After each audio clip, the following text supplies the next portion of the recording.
Welcome to Radical Feminist Perspectives. Today we are going to hear about the book The Change by Germaine Greer, and it's being discussed by Anna Kerr and Bronwyn Williams. So thank you very much to you two, and over to you. Greetings everyone from Australia. Bronwyn and I are solicitors with Feminist Legal Clinic, and today we're here to discuss the book by Germaine Greer, The Change. Bronwyn, did you want to add to that? I think you were going to talk about your copy of the book versus mine, because we've got two different versions. Yes.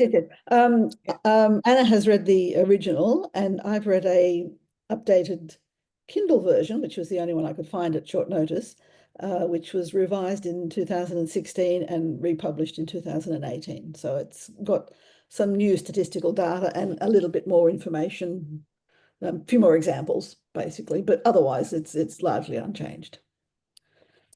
So the version I have is the one with the cover illustration that we had on the screen a moment ago. Maybe Joe will put the next slide up, which has it. I wanted to have a chat about that, actually, with just to begin things, as to whether that illustration, I thought at first it was a phoenix, and then I realized it's an owl. An owl, yes. Well, yeah, it's an owl, owl wisdom, I suppose. So yeah, she and speaks about owls as sort of talismans, as sort of mystical talismans associated with women. Yeah.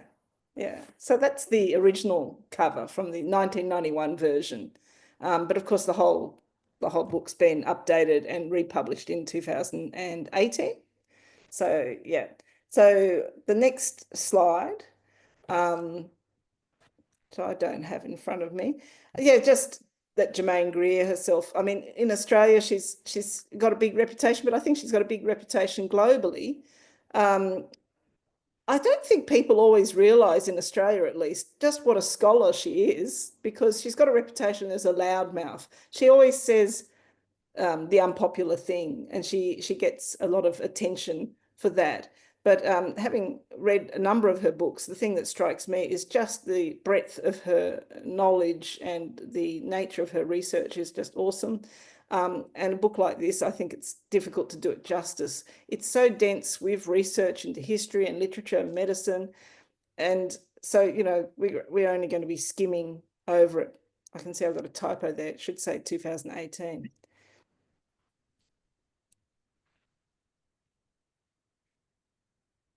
We can probably go to the next screen unless you've got something to add. Yeah, the next slide has just got this postage stamps, because she's not always been, well, especially recently, she isn't really receiving the accolades that she should, I think, after her lifetime of contributions. But back in 2011, before she'd become notorious because she spoke very clearly and sensibly, about the whole trans issue, and then she joined, well, one of the first, actually, really, I think, to be very clear about it. But before that, they did issue these postage stamps in Australia, and these are meant to celebrate feminist heroes in Australia. And the interesting thing, I set out when I started Feminist Legal Clinic, I was keen to meet with all of these women. And I have done. I've only had fleeting meetings with a couple of them.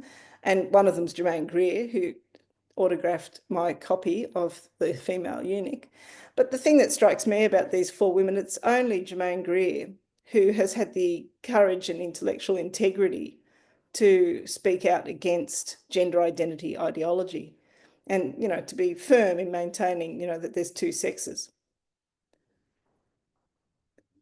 No, what about I you? agree. Yeah. No, I've been quite disappointed by the other three women that you've showcased there. I think Germaine is just a towering intellect. I think it's, it would be beyond her sensibilities, I think, to agree with the whole transgender men can be women thing. And she's quite outspoken, as you said. She's not afraid to speak her mind, and clearly doesn't care what people think of her. So. just to carry on, I think that Germaine Greer is one of the greatest intellects of the last 100 years, and her book is one of the most influential. I mean, when I say her book, she's written many books, but the Female Eunuch in particular is very famous. And you know, it's sad really that because in Australia there's been a pushback against her for all the same reasons that there's been a pushback against a small select group of intellectuals globally, including you know, J.K. Rowling and Sheila Jeffreys and others. And I'm having a bit of difficulty sharing my screen, so I think we're going to have to go back to you, Jo, because it's not working. Great. I'm going to get this up, and just also to say that the way that it was, we couldn't see the images and stuff, so I'm going to move the images around a tiny bit so that we can see you and the images, because your faces were blocking the images. Blocking it. Yeah. All right. Well, I'll let you work that out. Yeah. Oh, so this slide shows, of course, the cover of the book, which we've already discussed, but also the quote that's on the back cover of this original edition. It says, "We might develop better strategies for the management of the difficult transition if we think of what we are doing as acceleration of the change back into the self you were before you became a tool of your sexual and reproductive destiny. You were strong then and well and happy until adolescence turns you into something more problematical, and you shall be well and strong and happy again." She makes it sound like a return to childhood, which is you know, a transformation. Anyhow, I think it is a positive spin on it. Now, Bronwyn and I have a difference of opinion about the book. I think it's ultimately optimistic, despite many indications to the contrary. Bronwyn? I found it quite depressing, actually. I sort of had not read it before.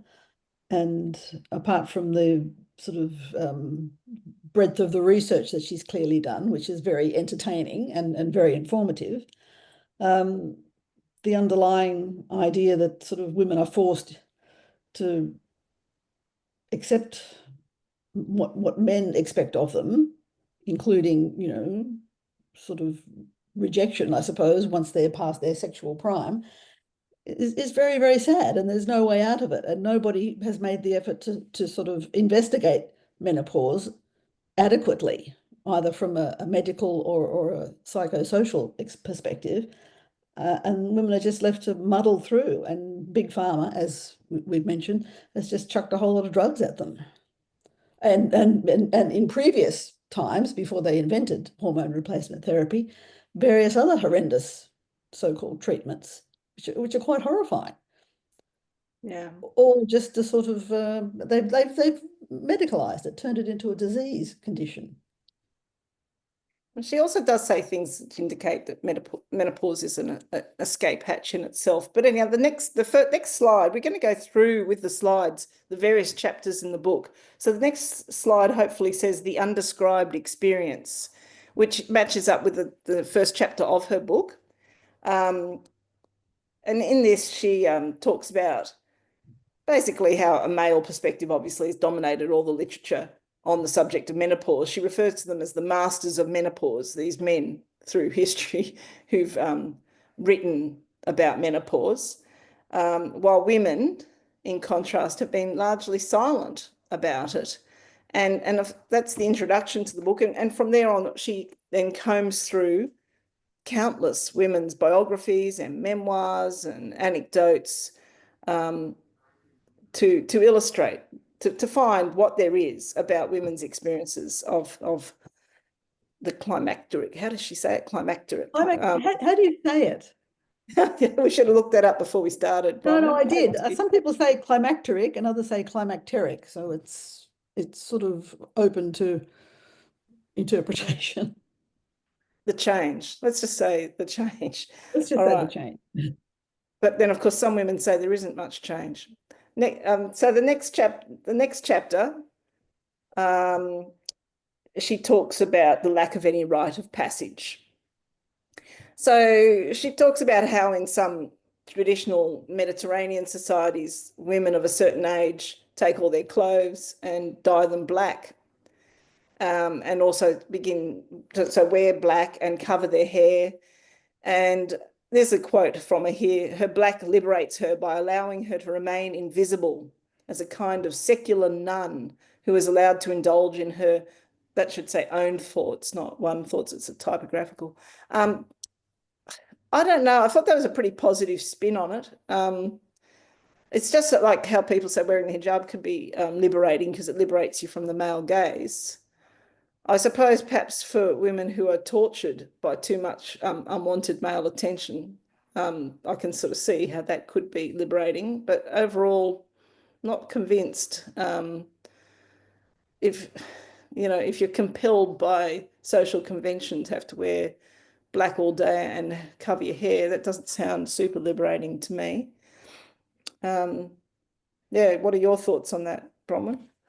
I like this passage, which is not a writer passage, but she says, the experience, the change, is by now almost completely amorphous. What reduces it to mere wraithdom is the acceptance of replacement steroids that perpetuate the cycle and keep the elderly woman experiencing regular monthly bleeds.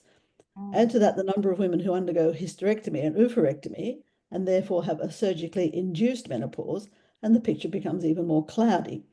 And I think she's sort of saying that women have no say in how the menopause treats them and how they are treated by society when they're menopausal.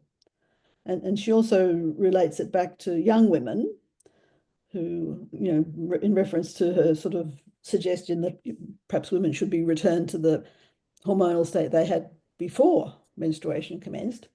And she says about, the menstruating young woman, which I thought was quite hilarious. Glamour, which, being able to wear makeup and lipstick and high heels, is her compensation for the squalor of menstruation. A similar strategy might help us deal with the upheaval of the climacteric. So if you sort of once you get to the change, if something becomes available to you, something that previously was not available to you, and it's positive, might help women, but nobody's interested in doing that, unfortunately. Particularly on men. And she sort of makes quite often comments that other women aren't interested either. Yeah. I was interested in her comments that she talks about how a lot of women at that time were seeking hysterectomies to deal with the unpleasant effects from the change. And I thought, and then she basically talks about exercise in self-mutilation and self-harm. And that made me think about the analogy with adolescence, with what we're seeing at the moment, of course, with a lot of young women engaging in what is basically self-harm, this tendency for women to so hate their bodies, and which, of course, I think we're encouraged to do by society, to really hate our bodies, and that leads women to seek out self-harming activities, it seems. So yeah, that was interesting. I hope there's not as much of that taking place now, but it's not in terms of women who are at menopause. I don't know what the stats are on that, but certainly we know, of course, we've now got this new phenomenon of young women, which is even more devastating, seeking out those surgeries. Yeah, so the next slide is about what's the next chapter? It's Greer's Ages of Women. Yeah, because she references Shakespeare, because of course she's a Shakespearean scholar, and she talks about the 7 ages of man that Shakespeare's quoting Shakespeare, but then she converts it to the ages of woman, and she lists only 5 stages. I found this a bit funny because I thought, well, you just shortchanged us 2 stages. Her typology seems to cut women short. It's like after menopause, that's it. It's all over. I don't know. Maybe that was my reading of it. I thought that was a little bit negative. Men seem to get a longer tapering out at the end than she gives women. And here's an illustration, not from her, but from someone else who's done. So they've given the 7 stages, haven't they? 1, 2, 3, 4, 5, 6, 7. So they've stuck to Shakespeare's, but they've made it for women. They haven't felt the need to chop off the last 2 stages, although admittedly she looks pretty much the same in those last 2 stages. I don't know. They were just my thoughts. I don't know whether you saw that Well, as an no, she issue. does make the point that, sort of, it was only relatively, historically, it's only relatively recently that women have lived beyond the Yeah, menopause. They that's right. previously used to Women die in used to die in childbirth and all sorts of other ghastly afflictions. But she says almost half a modern woman's life lies beyond the transition, yet nothing in her education or her conditioning has prepared her for this new role. And she pushes that point fairly consistently. I suppose in India, they Change. just throw you on the funeral pyre. When if your husband dies, you get thrown on as well, and that's the end of you because you've outdone your useful life. Well, women have sort of theoretically outdone, well, according to her, the male opinion and the prevailing, I guess, societal opinion is that at menopause, women have outlived their useful life. They're sort of no longer reproductive, no longer attractive, and they're just invisible old women. Someone's saying in the chat she's missed out crondom, but no, that's still coming. She's got a chapter on crondom, even if she didn't include it in the Ages of Woman. But anyhow, we'll get to that. The next chapter that she deals with is, hopefully Jo will advance the slides. Yeah, she calls it the lucky ones. So she talks about the lucky few women for whom life gets better after menopause, and she, as usual, all her chapters are illustrated with so many examples from history and from literature of women who have done amazing things. A lot of so it's really, I feel like we can't do it justice, but in general, what she sort of seems to be saying is that women who have rewarding work to do deal best with menopause. So women who have something beyond the men in their life and the children in their life and who have some meaning that is independent of that do better than the women who are struggling with the empty nest and the loss of their male attention and all of that. So the lesson is that your whole life shouldn't be hinging upon the attentions of a man and, children's needs for you. Do you have anything to add on that chapter? You and I have obviously been looking for different things in this book because that bottom quote there, the loneliness and vulnerability of old women, is one that stood out for me, and I agree with that. Like the mother used to be a powerful figure in society, and modern Western world has destroyed the power of the mother. Everything that the mother traditionally did, caring for children and managing a family, has been taken from her. In childbirth even. But she also says that we must not forget that the existence of a proportion of lucky ones, which is what they're strangely referred to, provides justification for the view that menopause is a natural process and not a disease entity. And I think that's fairly positive. And I agree with that.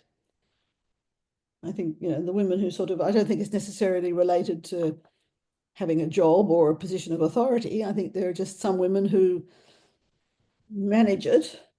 I don't even think that's the right word. Some women who just pass through it as a normal stage of life and accept it as a natural process.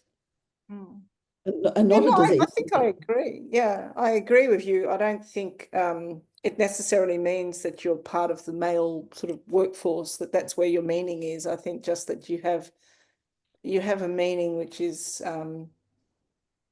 you have self-esteem that is attached to more than just whether he's still sexually interested in you or whether your children are still needing you in a very immediate way.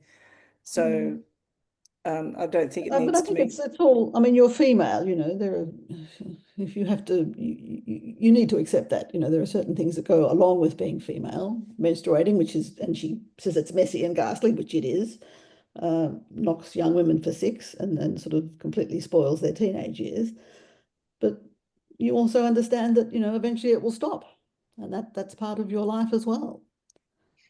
And it's not a disease, it's just how life is for female people. Although it's interesting, she said there are only like 2 species of whales are the only other mammals who actually go through a cessation of ovulation and menstruation. That's right. She talks about that, doesn't she? Because they play a role in looking after the offspring as well. The grandmother whales play a role. Yeah, it's interesting that I wonder if that's true that it's the only species. You would think there'd be other species where the older. Well, I think other species probably don't live long enough.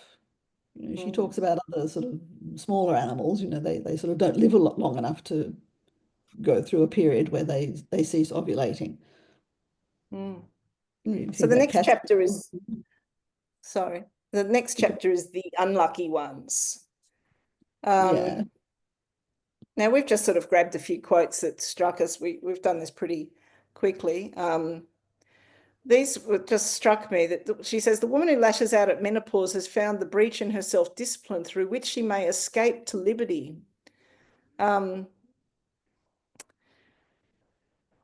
so here she's making that point that I think I was talking about.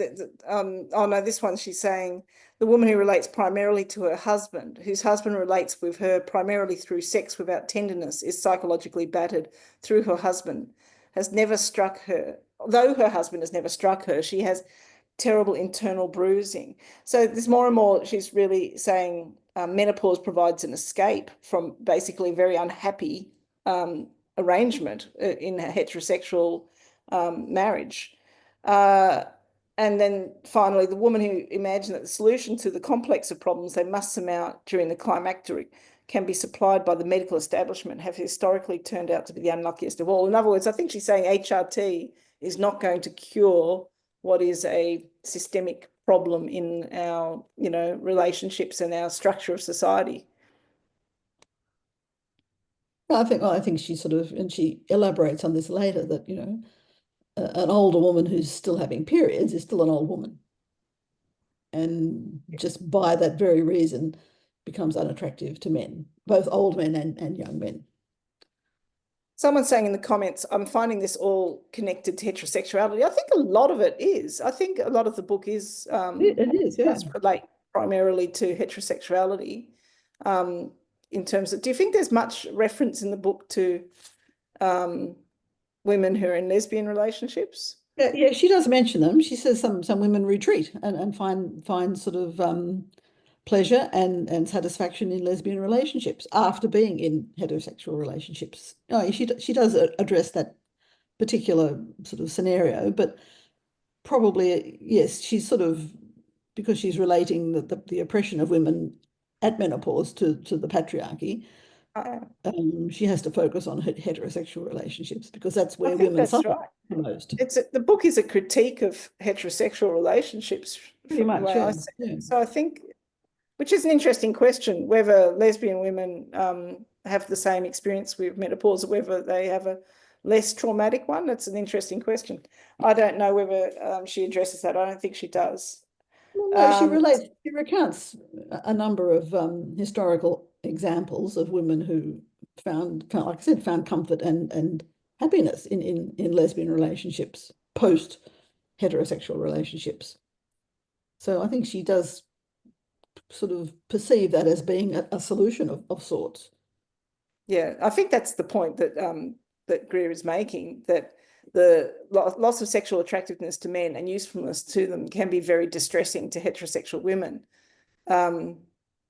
Someone's saying, Sheila's saying, actually, I do have a book on lesbian menopause from a couple of decades back, which says it is very different. So that's an interesting conversation in itself. The next chapter, I think, is on psychiatrists from memory. If I can't actually remember the title, I haven't written it down here. All Your Own Fault. This is oh yes, yeah, chapter 5 of the book, which is about the fact that the psychiatrists blame women for their own suffering. But I think there's a quote I took there, that first one, there is a quote. These are all quotes from the book. Basically, they have to blame people because admitting that unhappiness might be justified would undermine the entire rationale of medicating the mind. So if really people are depressed and unhappy because their circumstances are terrible, as is the case for many women in very unhappy relationships, well, then they wouldn't, you know, really to prescribe people a pill when really what their situation is that they're in unhappy circumstances. It's the wrong approach altogether, and it should actually be talking to them about how they can possibly escape a very unhappy relationship. Do you want to talk about those other two quotes? Well, I like those too. I think it's particularly from the time women first come to consciousness in their lives are strenuously molded by others. I think that's very, very, very, very accurate. And the second one, when will I be allowed to let myself go? That's like, when you finally do let yourself go, which actually I've been letting myself go since I was like 12. So, but Well, it's a yeah, some of us never took much effort. Frankly, that's an interesting phrase in itself, let yourself go, isn't it? yeah. Men, apparently, very few of them really seem to worry about their appearance in the same way as women. Oh, of course not.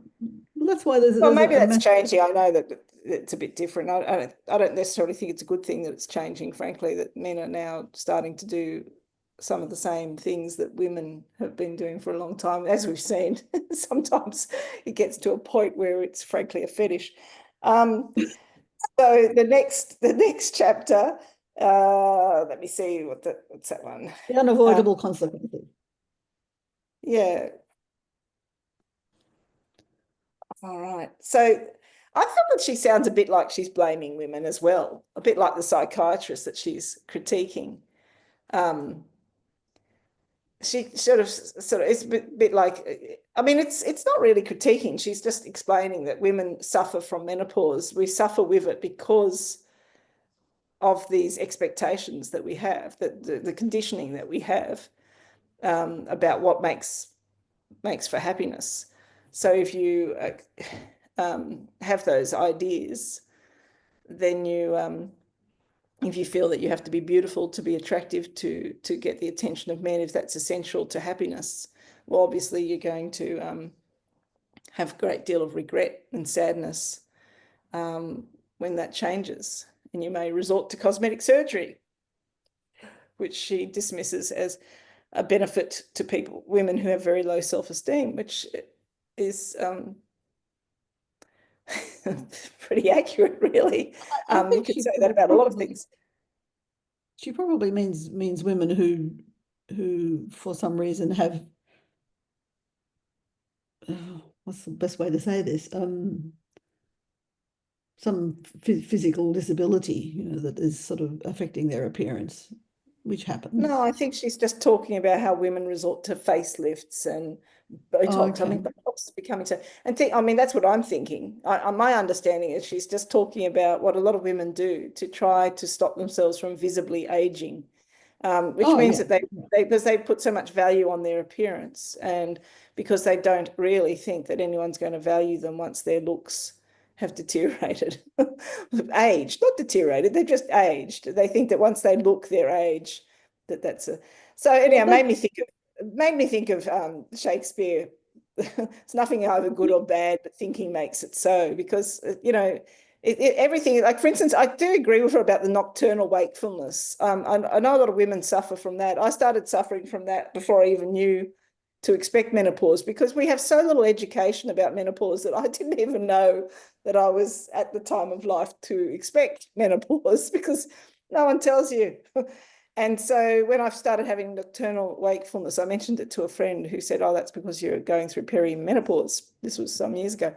And I have to say, I don't mind nocturnal wakefulness. I wake up and I like to get a bit of work done. It makes me feel very virtuous. And people who get emails from you at 3 a.m. just assume that you're terribly hardworking. And so it does, and I find I just do a certain amount of work and I fall back to sleep. But I mean, that's because I've got the luxury of not having to get up at a certain time to be at an office for a regular job. And I think a lot of the things that you go through with menopause are particularly difficult if you are in a rigid sort of male-dominated workforce environment. For instance, flooding, if you have the periods where you're flooding everywhere, that's frankly very difficult to handle in the workforce, but not so difficult if you're at home working. So a lot of these things are like that. Yeah, so that's all I've got to say on that. Did you want to add anything on that slide, Bronwyn? Yeah, I like another quote where she says, if one's face is becoming something to look out of rather than to be looked at, it does not need to be painted, which is very, very true. Your eyes are for looking out and seeing the world, not for being something attractive that other people can look at. I was disappointed when we had the postage stamps that I had on the screen earlier that two of those women were wearing obvious lipstick. I was thinking of Sheila when I saw that and thought, what are they doing? Why have they got that obvious lipstick on? That's not super feminist. So the next slide is about medical ignorance. So plenty of that.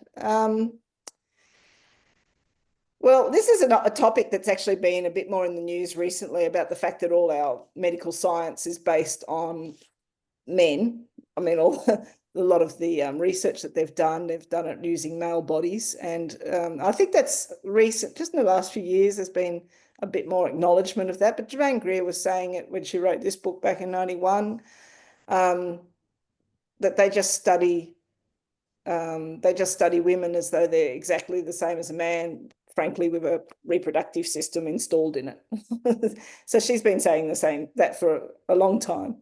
And the obvious point that gynecologists, she says gynecologists are like motor mechanics who have never worked on a car that actually went. Well, they've never even had a car. Like, they've never had a car at all. I mean, it's crazy. And what's this? Do you want to comment on that last quote?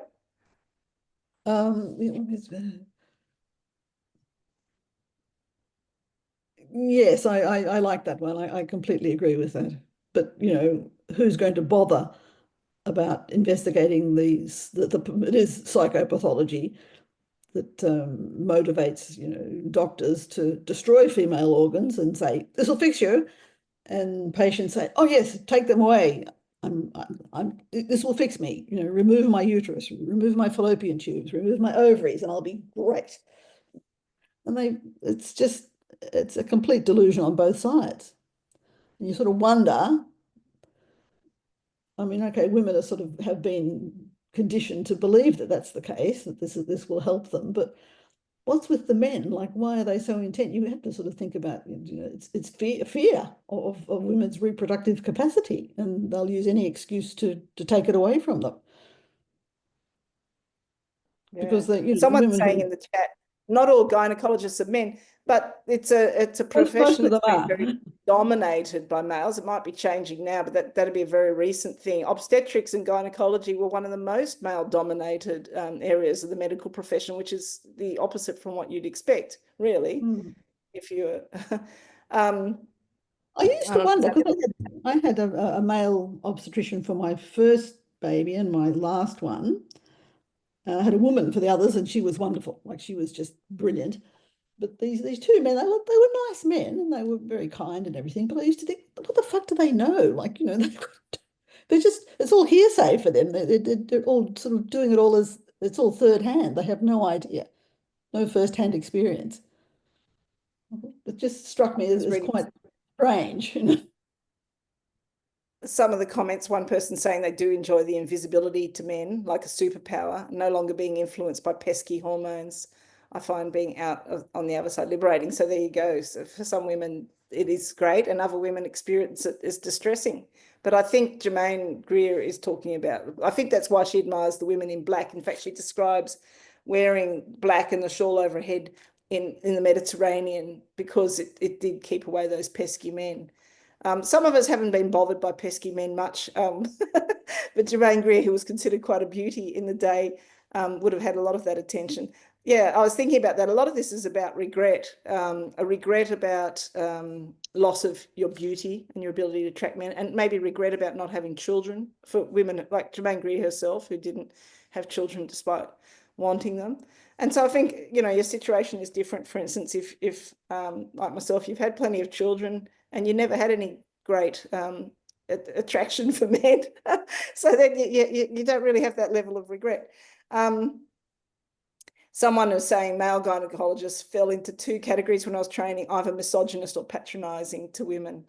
And of course, female gynecologists that will have been trained, of course, on materials which have been developed by male gynecologists. And so it takes a while for the culture to change. I don't know. So maybe the next slide we can go on to.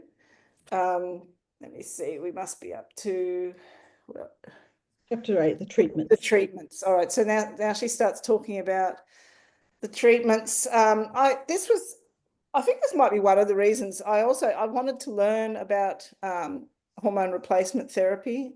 Of course, a lot's changed since the first edition of the book, and we haven't had that conversation, Bronwyn. I hope you can add something to this.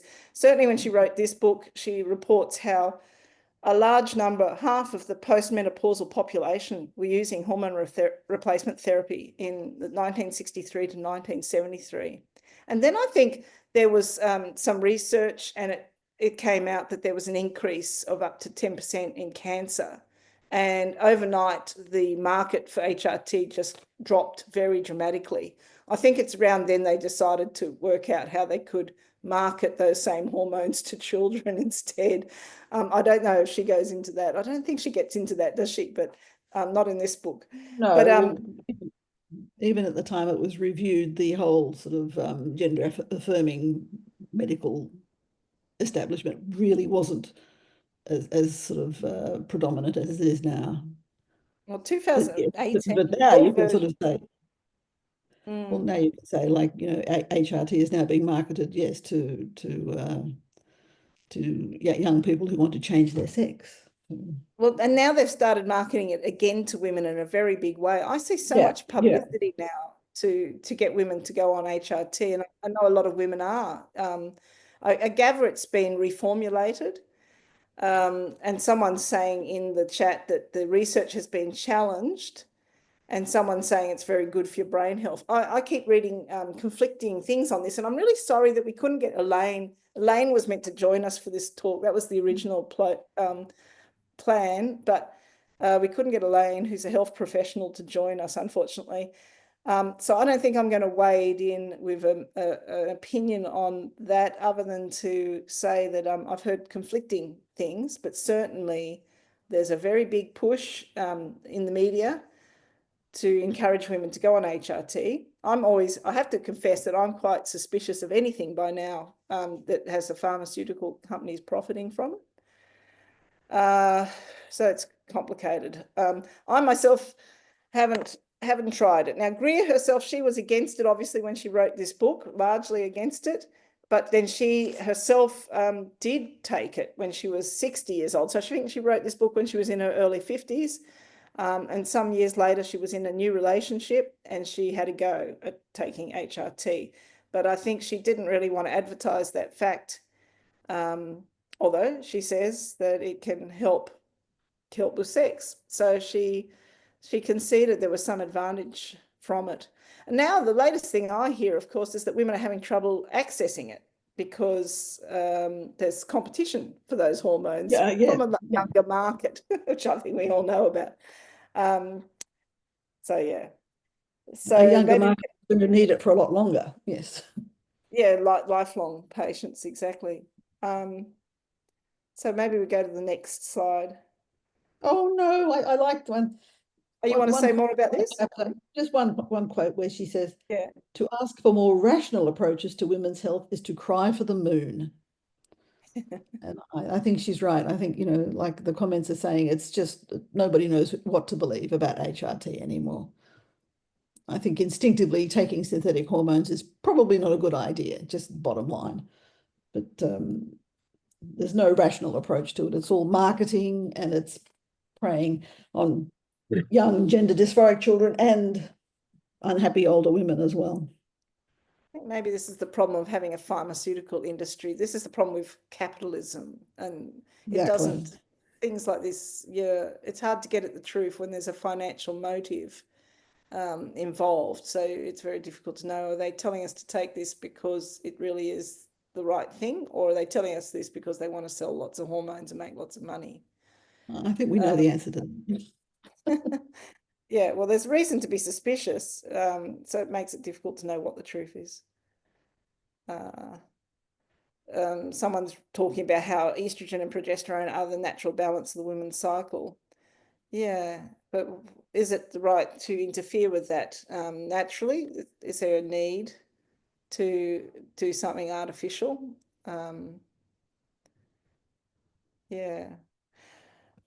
So Yeah, I people expressing a view. Anna. My body, my choice, and we're certainly my body, not. my choice. Yeah, not having doctors Well, telling you I'm not a health body is a professional. problem.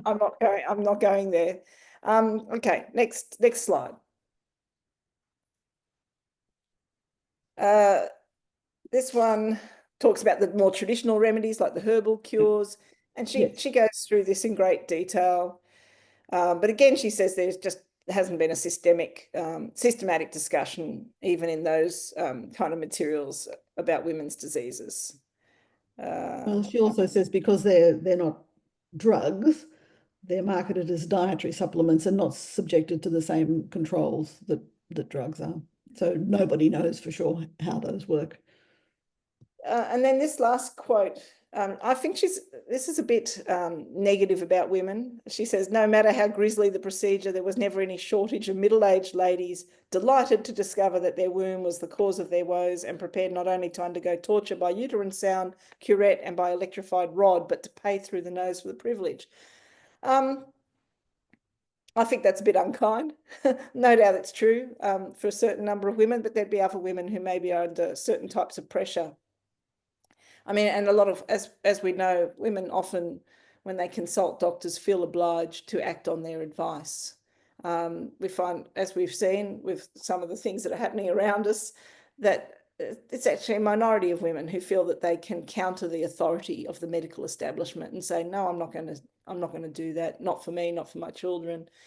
It really seems to take a rare person, apparently, to question the authority of the medical establishment.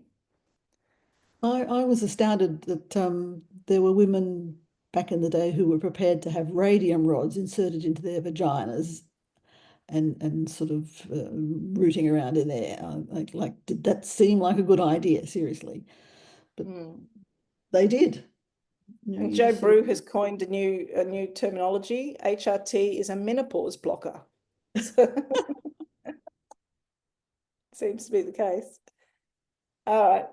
How are we going? Next slide. In that chapter, she also said HRT was a drastic therapy for a brutalized lifestyle. She sort of partially blames the problems some women have with menopause on the pollution of the atmosphere and the various endocrine disruptors that are out there. Did we jump? I feel like we jumped a slide.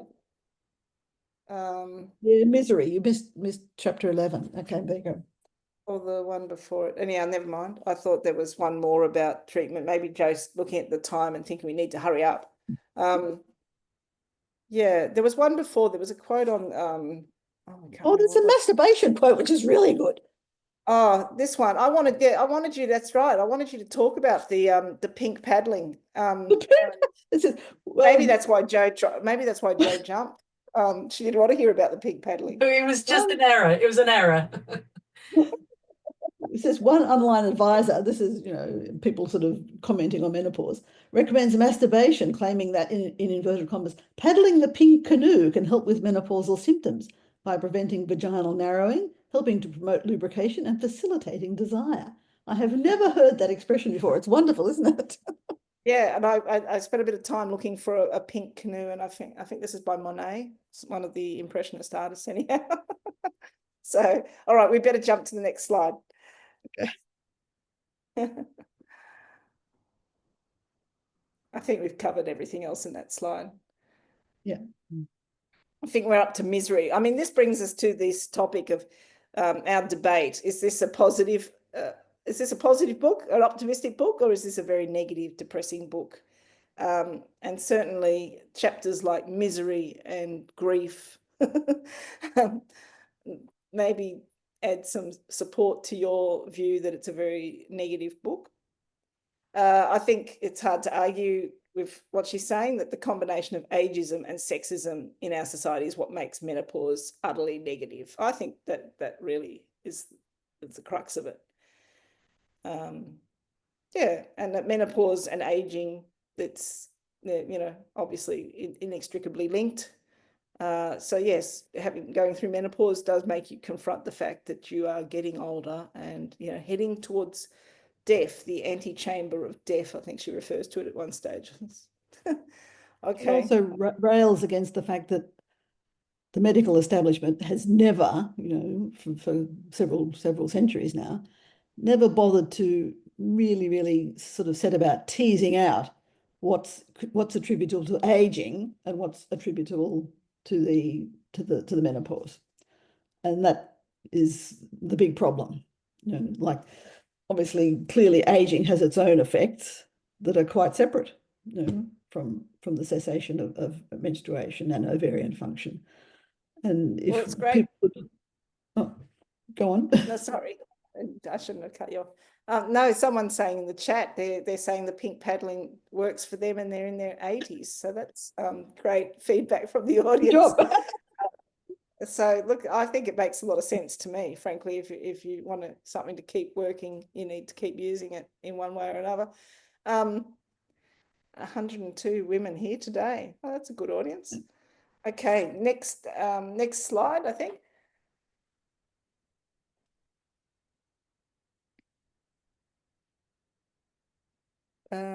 Grief, yes, another happy slide. Dishonorably discharged. I think this was a quote you came up with. Do you want to talk about that, Bronwyn? Well, that's right. Yeah, like, sort of, okay, you've done your job, you're of no use anymore. So basically bugger off, nobody needs you anymore. Your children don't need you, your grandchildren don't need you, society doesn't need you, your husband probably doesn't need you if you're married, or whatever male partner you have. And that's, when you sort of consider the amount of work women put into families, it is equivalent to a dishonorable discharge. You're not getting any medals or commendations, you're just being told to bugger off. And it's very sad for the grandchildren as well, I think. And I think I was thinking about that nocturnal waking. The thing that struck me, and I know other women I talked to, was that actually would be very helpful if you had a next generation in the house, a new baby in the house. The fact that you naturally wake up in the middle of the night, quite wakeful, would be really good if you were helping a young mother with her baby. And I'm wondering whether we're not programmed for that purpose, but it doesn't happen. How many people live with their grandchildren at that stage? I don't, in our society, it's not common at all. Well, that second last quote resonated with me because I've had spent a lot of time with two of my grandchildren who've now moved away, and I miss them, like, on a really visceral level. It's like sad. I sort of knew them from birth and spent a lot of time with them, and I do miss them in a very physical way. And I don't think people, she talks a lot about the nuclear family, how it sort of has shut out everything except the relationship between the husband and the wife. Even the children are sort of irrelevant to the success of the family. And I think it's very important, I think, for small children to have other adults that they can relate to in a comfortable way. And they're missing out as well. As well as the I'm just looking at the time and we want to wrap up, so there's a little bit of time for the questions. So we've got a few more slides yet. The next slide is on sex and the single crone. Yep. Do you want to talk about this, Bronwyn? The belief that menopause can turn virtuous women into sex maniacs. Wow, yet to see that. But she does discuss a number of older women who had affairs and whatever with younger men, usually fairly well-off women, because they could offer something in return for the attentions of these old younger men. I like the George Eliot story, which is the bit that she refers to in the second quote. She had a much younger partner who she married, and he apparently just thought it would be a sort of an intellectual marriage. And on their honeymoon, when he realized he was expected to have sex with her, they're in Venice, he jumped out the window of their hotel into a canal rather than have sex with her, which is kind of sad. So that these old younger men are quite happy to sort of converse with older women and sort of take advantage of their life experience, but they don't want to touch them physically. That's like they still find them unattractive physically. Yeah, I think Germaine Greer makes the point that, women might also find men pretty repulsive as well, but we've been conditioned a little bit. No, she says that, even older women find older men repulsive, but it's everyone finds older women repulsive. Yeah. Okay, next slide. Yes. Okay, so these are quotes from Germaine. To dose women with steroids for the sole purpose of keeping them receptive to their husband's advances is outrageous. I agree. And she also says, she's talking here about the dullness of housework, and she says the situation is as unendurable and deadly for a woman as it is for a man, and she should not be encouraged to dose herself with steroids rather than put an end to it. So you can see there that she is pretty negative about the whole idea of using hormone replacement therapy to deal with the unhappiness of life during this stage of life. Yeah, I think she's quite plain that it doesn't work. It's a false hope. Yeah.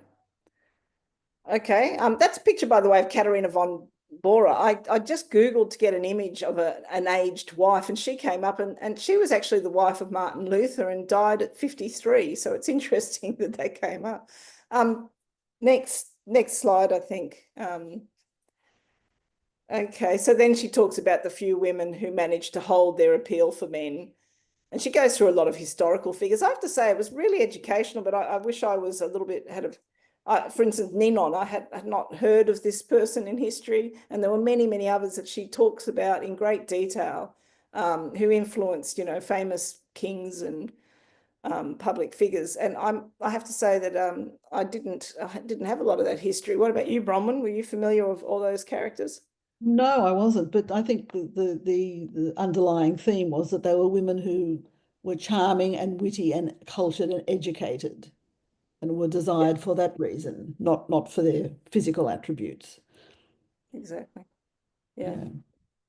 And it's just a good rundown, and it's always good to read about a few more women that we don't otherwise hear about. So that must be Madame getting Macron, close. yes. Yeah. The French president's wife. Well, that's okay. There's all sorts of interesting suggestions about her, which I won't get into. Maybe the next slide. Yeah. I think we've only got about two more. The old witch. Well, this chapter, of course, talks about the importance of the old woman as healer, shaman, midwife, oral historian, and babysitter. And I'm sure that radical feminists, we're very familiar with the importance of the witch in history and ongoing. So you've got a couple of quotes you chose there. Do you want to talk about those? Because they're quite relevant to me. I have four sons, and I realized very early on, three of them are married, that I would always be your mother. That would be my title. And when my first grandchild was born, my daughter-in-law's mother was present. She was allowed into the delivery room, and I sat in the waiting room with her father. And I thought, okay, no one's going to invite me, and no one's ever going to invite me. And I thought, how sad, because it's. I think Germaine Greer talks about the fact that it was the role of the mother originally was, to help with the childbirth, But she also says it's but now mothers aren't welcome. The father's mother should not be there, but she's. Well, I get that. But I mean, the sad thing is, I think that even the mother's mother is rarely welcome, because we don't have the same relationship with mothers that perhaps there was historically. Well, no, and I think it was wonderful that my daughter-in-law had her mother with her. That was excellent. Yeah, but that's she not had that, her mother with her for all three common. of her babies, so it was good. But Okay. I knew I was never going to get an invitation. Next slide, I think. Oh, a glance from my eye can make your beer turn rancid. You just got to develop a I think this is the last. I think this. Oh, sorry, Bronwyn. Do you want to read that? Yeah, that's you have to develop a death stare, which I apparently have done quite successfully, according to my children. Yeah. All right. Next slide, which is the last one. Ultimately, I do think it is positive, although I admit that it might seem like a bit of a bleak read for some, but I think it's just the nature of what she's discussing. But this is her last line, I think, in the book. The climacteric marks the end of apologising. The chrysalis of conditioning has once for all to break, and the female woman finally to emerge. So it's like a rebirth, which maybe is a bit like, well, I thought that the cover illustration was a phoenix, but and this illustration is by Maria Sibylla Merian, who was the first person to accurately document and illustrate the process of insect metamorphosis, focusing on butterflies and moths. So I just thought I'd stick that in as well. So I do think she's saying that it's positive. I think what she's saying is that it can be negative because of sexism and ageism. It can feel like a very depressing time for many women, but it doesn't have to be that way. We need to free ourselves from all that conditioning and have a positive experience. But how many women have done that? It's only the end of apologizing if you're really, really comfortable within yourself and you don't care what people think, which is her, but it's not many women. It's sadly a very, very tiny minority. Now I'm just looking at questions, and I've got their breakout room, please, is the only question that I can see. Yeah. So maybe Jo. So is that, do we go into that now, Jo, or how does that work? Yeah, we're going to have breakout rooms in about 3 minutes when we finish, and you can use that link to go into it. And we've got time for a couple of questions, if anybody, or comments. I mean, I suppose I would be interested to know what other books Germaine Greer's written and what you two think of them, if you could recommend any of the other books, what else she did as a writer apart from write this book, because particularly some young women watching might not have really heard of her. She's read a lot of books. I mean, I did read the very famous one being The Female Eunuch, and I read that when I was in high school, and I'd recommend anyone who hasn't read it to read it. I think it's very straightforward. I remember when reading it in high school and just thinking it was just common sense. But of course, now I realise apparently it was very radical. And The Change, which is her sort of follow-up on it, which was written many years later. I've read those too. But she's done other books. Like, for instance, she's written a book on Shakespeare's wife, Anne Hathaway. It's called Shakespeare's Wife, which I found very interesting. And what else has she written? I mean, a few years back, she got a lot of controversy. She brought out a photographic book called The Boy, which with, kind of erotic pictures of young men, adolescent boys, really. And that got her labelled a pederast, paedophile, whatever. I thought that it was just an answer to how men do the same thing with young girls, and why shouldn't an older woman do it with young men? I don't know, but that was a bit controversial. I mean, she loves controversy, but I think most of her books actually are very scholarly, including this one more than anything. Bronwyn, what about you? Which books? I've also read The Whole Woman, which is similar style. She is extremely scholarly. This is quite lengthy, this one, though. I think it's longer than some of her others. And very, very, very, very detailed research. I was quite astounded by the level of research in it. But her books are an easy read. She writes brilliantly. She's not hard to read. Oh, I'm just looking. Yeah, she wrote one about her father, Daddy, We Hardly Knew You. Daddy, yes. And then there's, which I haven't read, the Mad Woman's Underclothes. I actually haven't read that one. I have read, because she's done one on rape, and I've read that. It's a very short, more like an essay. And she came and presented that, and I did attend that when she did that. So that was very interesting. And actually some of her ideas in that, I must say, I used. Again, very controversial. And this was around the time of the Me Too movement, and some of the things that she was saying did not accord with what was fashionable for feminists to be saying at the time, but were actually very sensible, realising that there would be a big pushback. against women making allegations that would they then be dragged through the court system and have a lot of difficulty as a result of that. Sorry, Jo, you were trying to say something. We've run out of time, so thank you so much to Anna Kerr and Bronwyn Williams for talking about this, and there's clearly more we could discuss, and so hopefully we'll get you back on later on. And also on behalf of everybody, thank you for Feminist Legal Clinic, which is incredibly important in Australia and to everybody around the place. So so we're going to close, maybe see people in the breakout rooms, but otherwise see you soon. Okay, thanks. Bye-bye. Thank you.